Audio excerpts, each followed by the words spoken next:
So mga kabubog, nandito nga tayo sa ating kulungan ng kambing, binibisita natin. Kaya lang itong isa ay sumasalubong at nanghihingi ng pasalubong. So wala nga. Ano bang hinihingi mo? Saglit Ako tayo ng pasalubong. Kaya, meron tayong biskuit.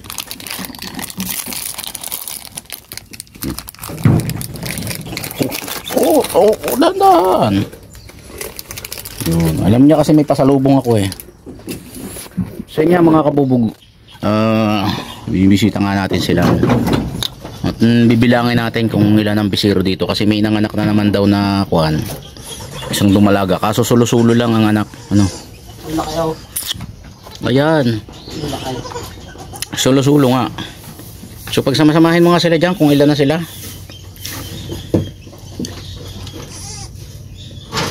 So nung nakaraang linggo, nanganak na naman ng 3 yung isa. Bali 3 inahin na ang nanganak ng tigta 3. Kaya lang yung isa, namatay yung isa. Ano? Kaya yan na lahat yan. Ayun pa pala. Pero pa isa to.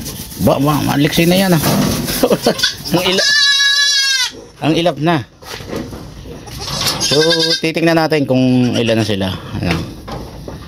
Para ma-monitor natin kasi bihira ko lang sila mabisita eh. So bilangin mo nga ang ilan. Yan na lahat yan. 3, 4, 5, 6, 7, 8, 9, 10, 11. Tama. 11. So 11 mga kabubog, magkakasunod ang yan. Araw at linggo lang ang pagitan. No? Good pa yung malaki niya. So meron pang dalawa na 2 buwan siya, 2 months old. Ano? Ayan. Ganda ng niya. Ang lahi siya nitong natin. Itong ating si pasalubong, si brown ito. Ano? Kuha na siya. Ito ba yung kakambal? Ay hindi. Ayun pala, nandun ang kakambal. So anak nitong pinakamalaki kong 2 months old mga kabubog. 7,000 ng tawad. So hindi muna natin ibibigay kasi pa. Nadede pa. Kasi ang benta ko niyan mga kabubog ay 350 ang kilo. Basta mga anak nitong malalaki, 350 ang kilo.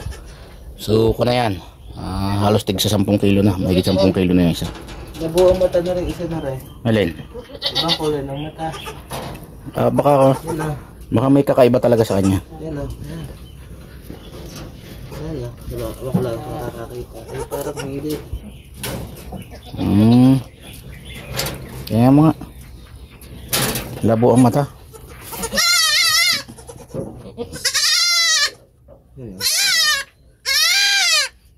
Oo nga. Asul ang mata niya. Oo nga parang hindi nakakakita. Inborn siguro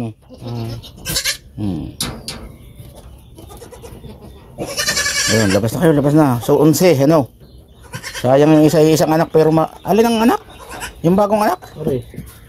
Ang laki na agad Solo siya pero ang laki niya. Hindi ko alam na nanganak na yan. So yun, 3 anak nun. Yun yung huling nanganak ng 3. Nung nag-video ako nung nakaraan, yun yung nanganak, yung isa ngayon. Yan yung 2 yan, tig 3. Puro lahi yun ng brown nito, yung aking pinakamalaking inahin. So sabihin na natin may kaswalte, siguro mga 5 buwan pang 4,000 na ang halaga niyan, So kung 10, 40k yan, So ganun lang kumita sa pag-aalaga ng kambing mga kabubog. Kahit hindi ko masyadong napagtutuunan ng pansin, lumalaki sila ng kusa.